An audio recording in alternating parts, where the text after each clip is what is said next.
کتنا مشہور قصہ ہے شداد کا، روح اس کے تن سے جب نکالی گئی، مرتا مرتا بھی لوگوں سے کہتا گیا، ایسی جنت بنانے سے کیا فائدہ۔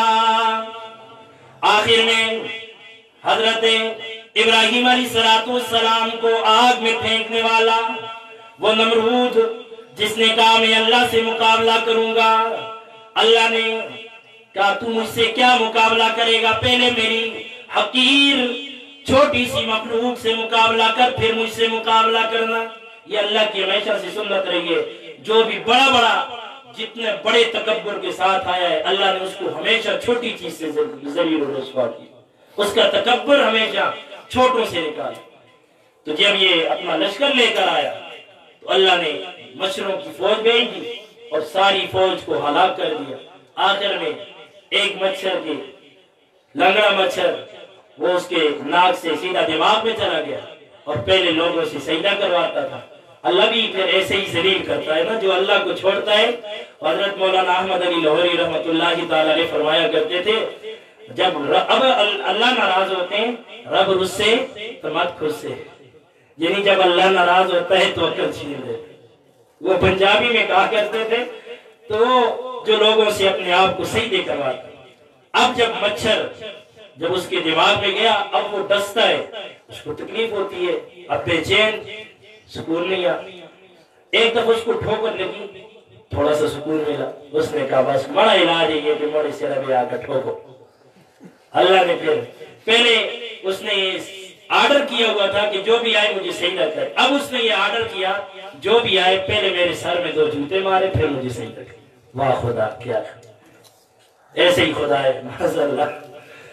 تو یہ اللہ سے جو دور ہوتا ہے تو پھر اللہ ان کے ساتھ یہی حشر کرتا ہے، جو اللہ کے مقابلے میں آتے پھر اللہ انہیں اسی طرح سے ذلیل و رسوا کرتا ہے۔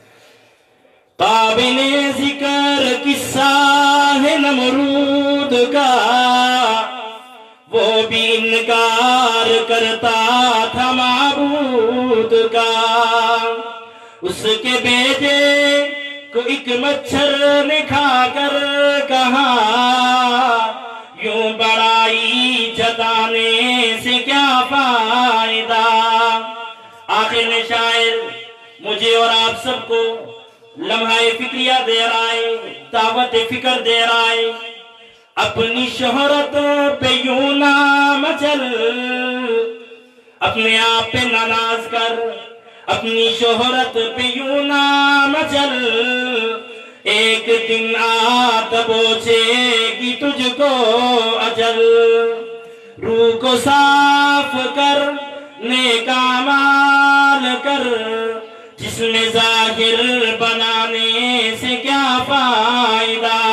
اپنا ظاہر کو بناتے ہو، کبھی اپنے باطن پہ بھی محنت کرو، اپنے ظاہر کو چمکاتے ہو، کبھی ادھر سے کنگھی، کبھی ادھر سے پرفیوم، کبھی ادھر سے فیشن، کبھی ادھر سے اسٹائل، کبھی اپنے باطن کو چمکا کر بھی دیکھو۔ یہ باطن چمکے گا اللہ کے ذکر سے، قرآن کی تلاوت سے اور موت کو کثرت کے ساتھ یاد کرنے سے۔ تو اس لیے ہمیں چاہیے ہم اپنے باطن کے اوپر محنت کریں، اور ہر ایک نے دنیا سے جانا ہے، اس لیے اپنی قبر کو اور موت کو یاد رکھے کہ میں نے جانا ہے تو میں نے اس جانے کے لیے اپنے آپ کو کتنا تیار کر رکھا ہے۔ اللہ رب العزت سے دعائیں، جو کچھ کہا گیا سنا گیا، اللہ مجھ سمیت ہم سب کو اس کی پر عمل پیرا ہونے کی توفیق نصیب فرمائے، اور ہمیں جو کچھ کہا گیا سنا گیا اللہ اس کی پر ہم سب کو عمل پیرا ہونے کی توفیق نصیب فرمائے۔ وآخر دعوانا الحمدللہ رب العالمین۔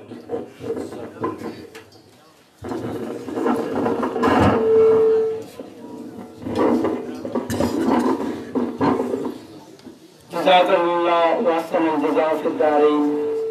یہ تھے خطیب جلوڑا سے جناب حضرت مولانا محمد اسد صاحب۔ اب میں دعائیہ کلام کے لیے کلمات کے لیے اور احباب کی خواہش ہے کہ ذکر بھی کروایا جائے اور آخر میں دعا بھی کی جائے